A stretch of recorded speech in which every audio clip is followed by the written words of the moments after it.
This is the first time I'm walking underground into the subway by myself since March of 2020.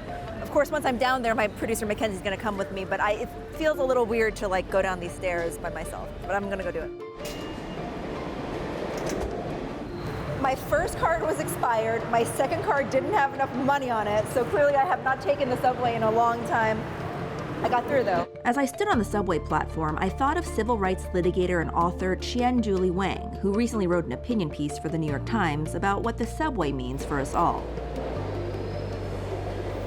I feel a lot of tensions about the subway. The subway was where I grew up. I first took the subway when I was 7 years old and had just moved to this country, and I taught myself English while reading library books on the subway. It was a big part of my day. And so now, hesitating at all to go into a place where I felt so safe and where I felt at home is truly heartbreaking for me. It feels like over the course of the pandemic, that part of my home and that part of my heart has been taken from me.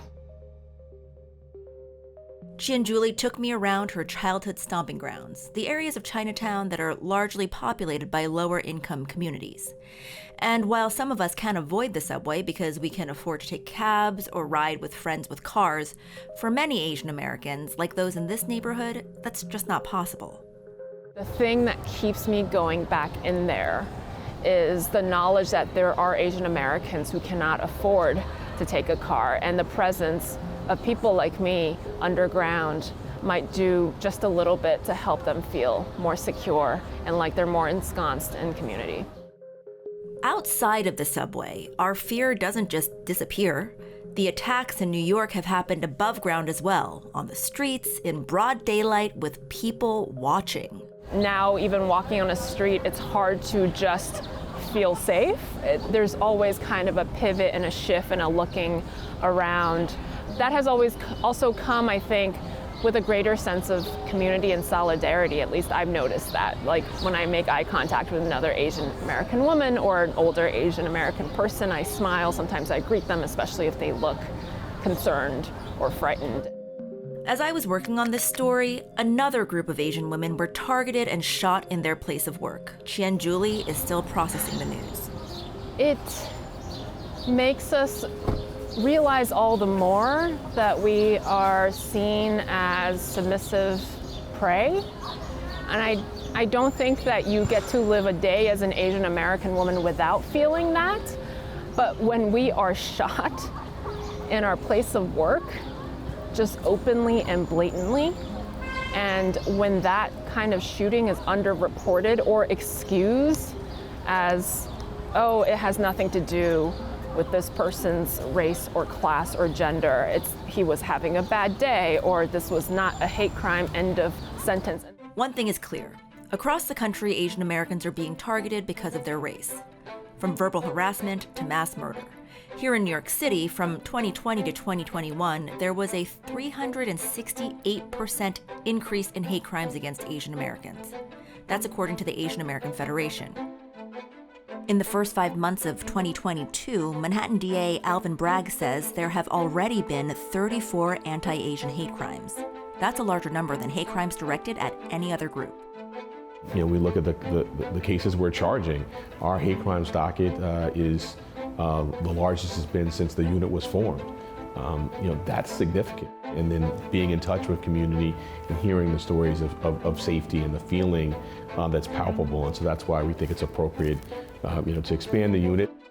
Here in New York, Michelle Go was pushed onto subway tracks. Christina Yuna Lee was murdered in her apartment. And Gu Ying Ma was beaten in the head with a rock, all within the past year. Let's see.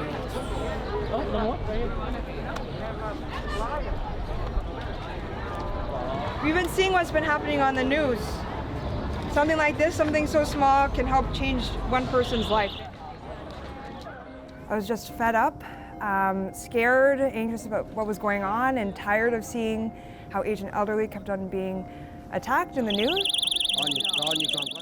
I just remember feeling so isolated at work, seeing women that look like my mother and aunts and grandmother killed for what they look like, and I wanted to do something about it. So Michelle Tran started Soar Over Hate, an organization that gives out personal protective devices like pepper spray and personal alarms. Her effort is funded entirely by donations, and she now also offers victims of hate crime free therapy. I knew that more needed to be done, and the city wasn't taking action, so I started to fundraise for personal safety devices. We started giving them out to Asian Americans in New York City, especially those who are more vulnerable, like elderly, low income, essential workers, women. And then we just grew from there with a lot of volunteers helping us out. But is pepper spray really enough to make you feel safe walking around as an Asian American? I had an incident recently and I had my pepper spray in my hand, and yet in the moment, I froze. It was only because of the help of fellow New Yorkers that I got out of harm's way. So what now? The Manhattan DA's office is trying to both expand their hate crimes team and increase their visibility in the Asian community. One thing that is difficult is that the reporting, right? One thing that we need to really be mindful of is encouraging people to come forward. People to, and that involves community trust, which is so in addition to sort of expanding our lawyer resources, we're doing a lot of outreach to communities that have been affected by hate crimes. So in many ways, when we look at the numbers, it's hard to fully know because we know everyone is not reporting. But what we certainly know is that we've had a persistent, urgent crisis now for some time. In addition, the NYPD has added a special team solely dedicated to hate crimes targeting Asian Americans. But is that enough? So I think they should be pouring more money into community resources, into organizations that have been helping Asian Americans for years, helping reach out to the more vulnerable groups so that they can be supported. And they know the community best and can come up with the correct solutions to help the community take care of one another. Everyone I spoke to wondered, are we all just laying low until the next tragedy happens and then the community gets fired up again? There's some attack that happens, someone dies, and then there's more attention, but that dies away, and there needs to be more of a realization amongst people outside of the Asian community that this is a problem. And while we're doing the work, we're still stopped on the street, and people tell us, hey, Asian hate, is this really a thing? Do people stop you and ask that?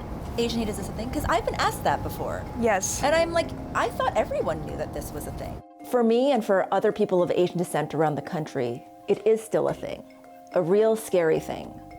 And I wish I had the answers and the long-term solutions, but I don't. So check on your Asian friends, keep your eyes open, and try to be understanding of the fear. I hope that in 1 year, I will not be doing another follow-up story.